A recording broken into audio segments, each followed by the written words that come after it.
샬롬! 오늘은 제10장 하나님의 뜻이라는 글을 읽어보도록 하겠습니다. 제럴드 시처라는 사람이 있습니다. 린다와 결혼해서 이남 이녀를 뒀습니다. 마냥 행복하게 살던 중 한 음주운전자에 의해서 모든 것이 엉망이 되고 맙니다. 그의 차가 중앙선을 넘어서 제럴드 시처 가족이 타고 있던 미니밴을 들이받은 것입니다. 제럴드 시처의 가족은 풍비박산이 되었습니다. 어머니와 아내, 그리고 4살 난 딸이 죽었습니다. 제럴드 시처가 갈등에 빠집니다. 대체 하나님의 뜻은 무엇입니까? 그런 사고가 난 것이 하나님의 뜻일까요? 그럴 수는 없습니다. 하나님은 그렇게 잔인한 분이 아닙니다. 그럼 하나님도 불가항력이었을까요? 그럴 수도 없습니다. 하나님은 전능하신 분입니다. 하나님은 전능하시고 사랑이 많으신 분이라는데 그런 사고가 왜 있는 겁니까? 사람들은 걸핏하면 하나님의 뜻을 얘기합니다만 사실 하나님의 뜻은 참 조심스러운 말입니다. 쉽게 내뱉을 수 있는 말이 아닙니다. 소피의 선택이라는 영화가 있습니다. 2차 대전 당시 독일 포로 수용소에 감금된 소피에게 독일군 장교가 잔인한 선택을 강요합니다. 아이 2명 가운데 살아남을 1명을 선택하라는 것입니다. 아무도 선택하지 않으면 둘 다 죽이겠다고 합니다.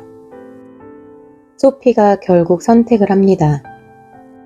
둘 다 죽는 것보다는 1명이라도 살리는 것이 낫다는 생각이었을 것입니다.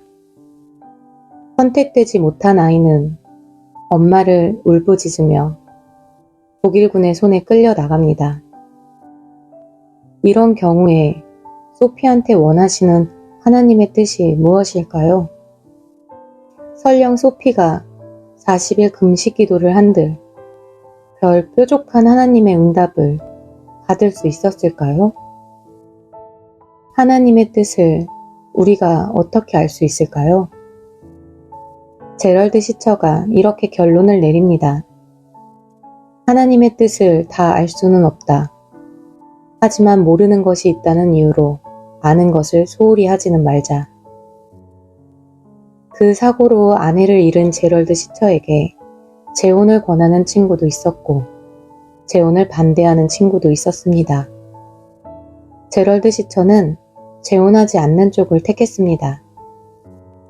혹시 재혼하는 것이 하나님의 뜻일까요? 그것은 아무도 모릅니다. 하지만 제럴드 시처가 아는 것이 있습니다. 그 문제에 집착하느라고 이미 알고 있는 하나님의 뜻을 소홀히 한다면 그것이야말로 하나님의 뜻이 아닙니다. 제럴드 시처의 책임은 어쨌든 자기 삶의 현 상황 속에서 하나님께 신실하게 반응하는 것입니다. 우리가 하나님의 뜻을 일일이 알지는 못합니다. 하지만 순종할 수 있을 만큼은 압니다. 몰라서 못하는 것은 별 수 없습니다만 아는 것은 해야 하지 않겠습니까? 밤에 운전할 때는 전조등을 켜고 운전합니다.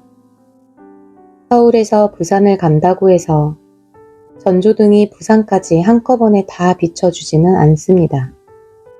자기가 가는 앞길만 비춥니다. 우리가 살아가는 삶이 그렇습니다. 우리는 매 순간 순종하면 그것으로 족한 사람들입니다.